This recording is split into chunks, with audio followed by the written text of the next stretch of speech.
오늘 환경주의를 생각하면서 이런 생각이 들었습니다. 지난 10년간 우리가 자주 듣던 말이 있습니다. 이 말은 1년 4계절 중에 봄과 가을이 너무 짧아졌다는 사실입니다. 그리고 겨울이 더 이상 예전처럼 춥지만 않을 때가 있었습니다. 저는 지난 4년간 벌몬트에서 겨울을 지내왔습니다. 특별히 작년 겨울의 경우 기온이 화시 영하 15도까지 내려갔던 적이 있었습니다. 하지만 2월 기온이 영상 30도가 웃도는, 기온이 75도에서 80도로 올라가는 초여름 날씨가 잠시 지속될 때가 있었습니다. 여름도 마찬가지입니다. 여름이 지나치게 더울 때가 있었습니다.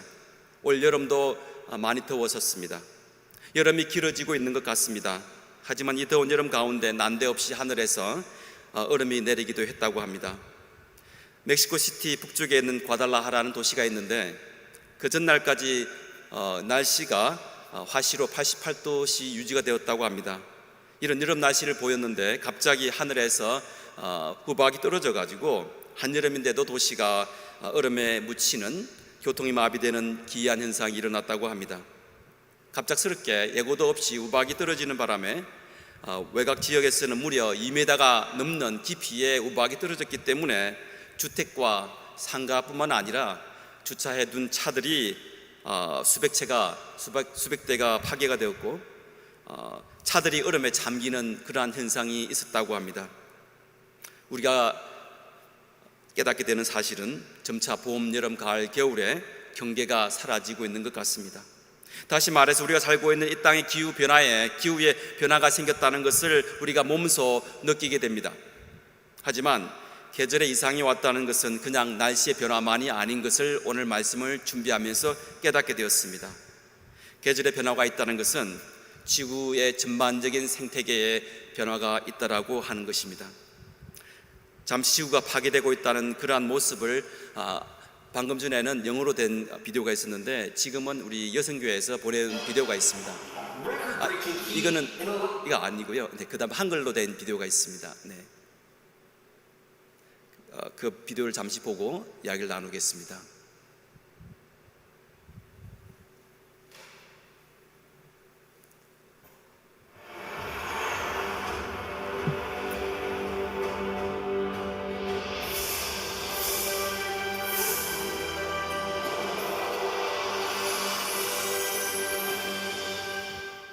저는 여러분의 희망은 필요치 않습니다.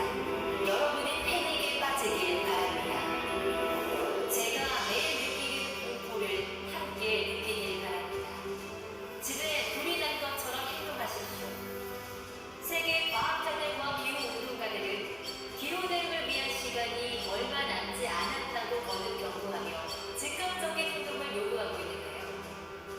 지구온난화는 점점 빨라지는 반면 우리에게 허락된 탄소 예산이 얼마 남지 않았기 때문입니다.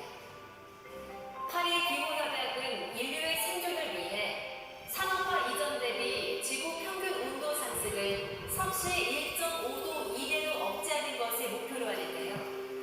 그리고 그 범위 내에서 사용할 수 있는 탄소 배출량을 계산하고 이를 탄소 예산이라 부릅니다.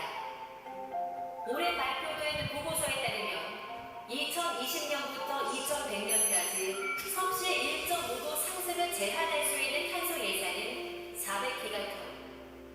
전 세계적으로 연간 약 42.2기가톤을 배출하고 있어서 남은 탄소 예산을 전부 소진하는 데 걸리는 시간은 지금으로부터 8년도 채 남지 않았죠. 이에 우리 정부도 국민의 저탄소 생활 실천 운동을 벌이고 있는데요. 텀블러, 에코백, 손수건 사용과 같은 생활 속 자기 실천만으로도 성인 한 명이 연간 약 200kg의 온실가스를 줄일 수 있죠. 하지만 현재 건설 중인 석탄발전소 4기가 가동되면 여기서 배출되는 온실가스를 상쇄하기 위해선 약 1억 2천만 명이 자기 실천을 해야 한다고 합니다. 또한 국내 상위 20개 기업이 연간 온실가스 배출량에서 차지하는 비중은 약 60%. 대기업의 온실가스 감축에 대한 노력 없이 생활 속 실천만으로는 해결책이 되지 않는데요. 즉, 생활 속 실천과 동시에 온실가스 감축을 위한 정부의 강력한 정책, 그리고 기업의 즉각적인 행동이 필요한 상황입니다. 집에 불이 난 듯 행동하십시오. 진짜 불이 나고 있기 때문입니다. 인류 생존을 위한 기후 행동이 필요한 지금도 우리에게 남겨진 탄소 예산과 시간은 줄어들고 있습니다. 네, 방금 비디오를 보신 것처럼 많은 기후학자들이 이렇게 이야기를 합니다. 우주에서 들어오는 에너지는 바깥 외부에서 우리 지구로 들어오는 에너지는 태양 에너지밖에 없다고 합니다. 그 태양 에너지로 인해서 우리가 지구를 따뜻하게 보존하고 식물들은 광합성을 통해서 우리가 숨을 쉴 수 있는 그러한 생태계를 만들고 있습니다. 하지만 지금 우리의 상태가 어떠하냐면 에너지가 들어오곤 있지만 우리 에어 폴루션 때문에 그 태양으로부터 들어온 그 에너지가 나가지를 않는다고 이야기합니다. 그래서 지구가 지글지글 끓는다고 이야기를 하고 있습니다. 하나님이 만드신 이 아름다운 지구는 태양이 우리 지구에 에너지를 내려 부을 때 에너지가 그만큼 순환이 되게 되어 있다고 합니다. 그런데 그 사람들이 배출하는 화석 연료로부터 나오는 온실가스가 태양으로 들어오는 그 에너지를 바깥으로 못 나가지 못하게 열을 잡고 있다고 합니다. 현재 사람들이 배출하는 온실가스가 맡고 있는 열이 엄청난데 한국국립기상과학 원장이었던 조천호 박사에 의하면 1초에 히로시마 폭탄 5개가 터지는 정도의 이글이글함이 그 에너지가 우주로 나가지 못하고 있다고 합니다. 우리가 기억하고 있기로는 75년 전에 원자폭탄이 히로시마에 떨어졌을 때 엄청난 에너지로 인해서 15만 명의 목숨을 잃은 사실을 알고 있습니다. 하지만 1초에 히로시마 폭탄 5개가 터지는 엄청난 양이 그 열이 이 지구의 대기권 바깥으로 나가지 못하고 머물러 있다고 생각을 해보셨으면 합니다. 온실가스는 날아가지 않고 계속 남아서 누적이 된다고 합니다. 그리고 방금 저 비디오를 보셔서 들은 내용 가운데 그래서 세계 각국 정상들이 모여서 일본에서 1998년도에 회의를 했다고 합니다. 1998년도부터 이런 마음을 가지고 우리가 지구를 지키고자 한 가지 노력을 하고 있는데요. 그 당시부터 98년도부터 지금까지 계산을 해보면 1초에 5개의 원자력 폭탄이 터진다고 생각했을 때 계산을 해보면 지금까지 31억 개의 원폭이 터졌다고 라는 그런 결론이 나오게 됩니다. 그만큼 강력한 에너지가 이 지구 안에 머물러 있게 되는 사실입니다. 그래서 이로 인해서 지구의 온도가 1도 상승되었다고 이야기합니다. 우리 생각에는 1도 올랐는데 이 정도면 그렇게 크지 않는데 왜 사람들이 이렇게 막 그 방송을 통해서 아니면 우리 사람들이 우리가 우리 주일날 강단에서조차 이렇게 호들갑을 뜨는가라고 생각할 수도 있습니다. 저도 이 설교를 준비하기 전까지는 그런 생각을 했습니다. 하지만 이 온도의 개념을 우리 체온에 비교해서 생각해 본다면 우리 체온이 정상보다 1도 높게 올라갔을 때 우리의 몸이 어떻게 변화됩니까? 몸이 찌뿌둥해지고 몸이 컨디션이 안 좋아지게 되고 몸에 조금 열이 있는 것을 느끼신 게 되실 겁니다. 우리 정상의 체온이 36.7에서 37.5도라고 합니다. 하지만 우리 몸이 37도에서 38도가 되면 어떻게 변화합니까? 몸이 아픕니다. 1도가 올라가게 되면 몸에 열이 남을 우리가 알게 됩니다. 하지만 1도가 아닌 2도가 올라간다고 생각해 보시기를 원합니다. 37도에서 39도가 된다면 우리 몸이 풀풀 끓게 되는 사실입니다. 그래서 우리가 약을 먹게 됩니다. 그리고 우리가 의사 선생님들을 찾아가서 진단을 처방을 받게 됩니다. 그래서 2016년도에 프랑스 파리에서 유엔의 기후 협약을 맺었다고 합니다. 그래서 우리 결정을 내리기로는 2도 안으로 전 세계가 그 온도를 올리지 않도록 같이 모여서 협의를 했다고 합니다. 하지만 2도가 아니라 3도가 되고 6도가 되게 되면 이 지구가 살 수 없는 곳으로 변화하게 된다고 마크 라이너 박사는 자기가 쓴 6도의 멸종이라는 책을 통해서 지구 온도가 1도씩 오를 때마다 세상은 변한다고 이야기하고 있습니다. 사실 이 저자의 이 마크가 쓴 책에 보면 실제로 우리 지구가 1도 정도 상승했다고 합니다. 그래서 지구상의 거대한 곡창지대였던 미국 서부에 있는 지역이 가뭄을 우리가 겪게 되었고, 가뭄으로 인해서 비가 오지 않게 되고, 이로 인해서 산불이 계속 번져나가게 되고, 일부에는 사막화가 진행되고 있다고 합니다.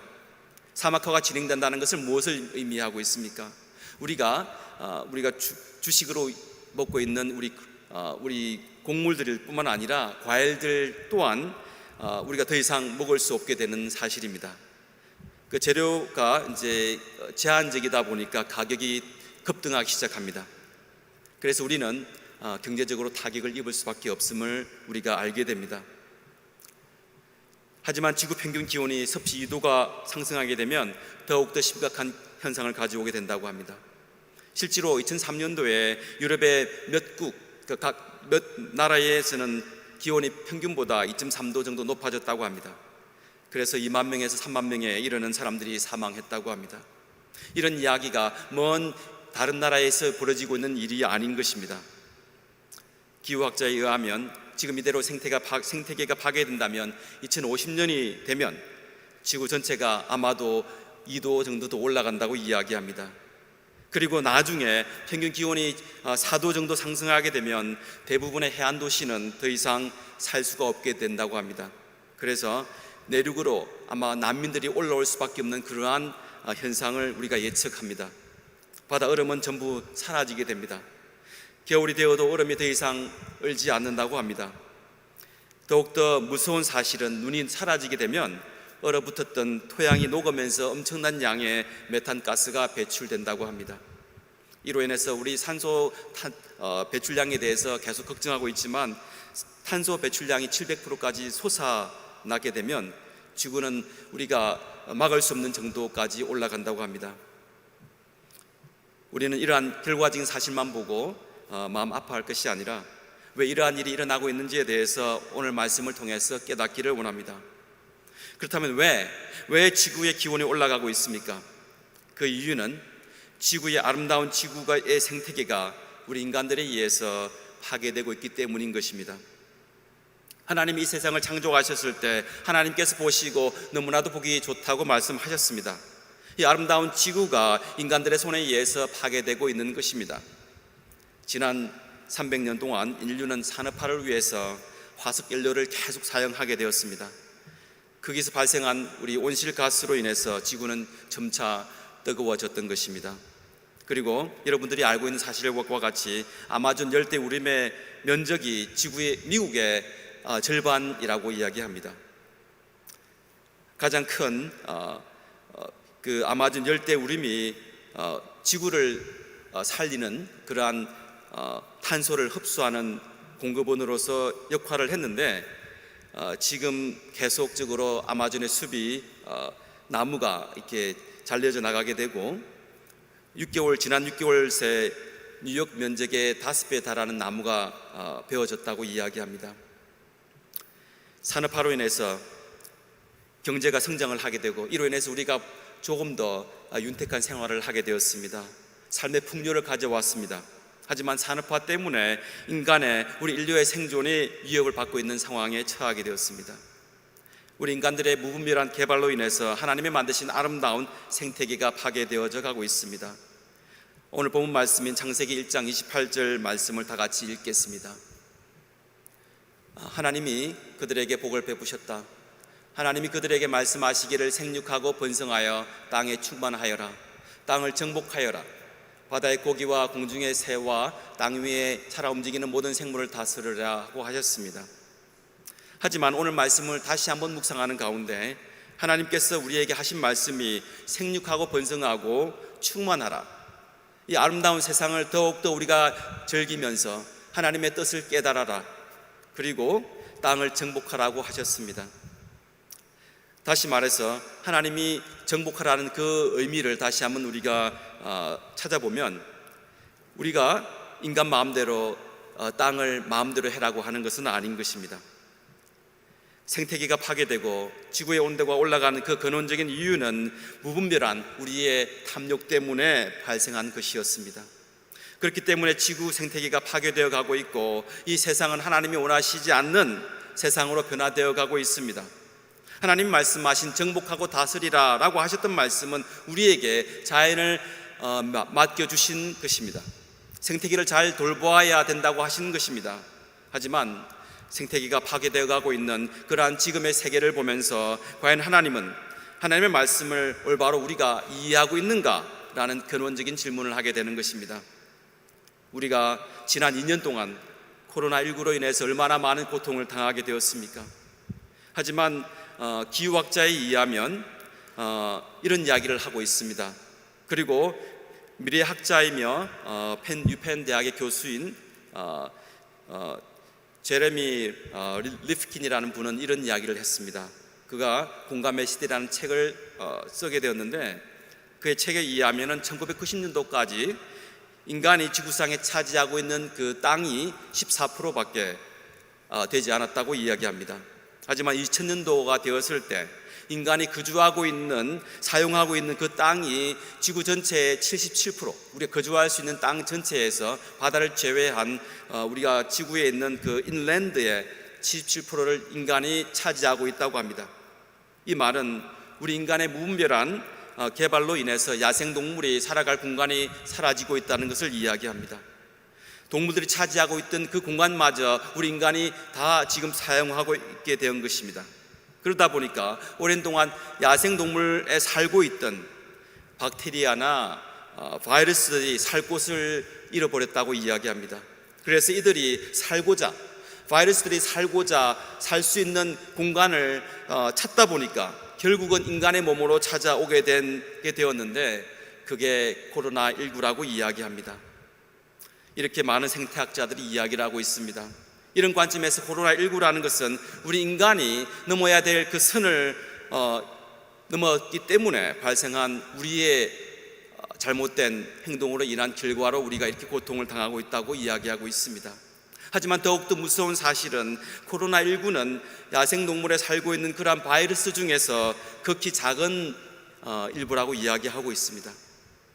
우리가 살고 있는 지구는 점차 파괴되어 가고 있습니다.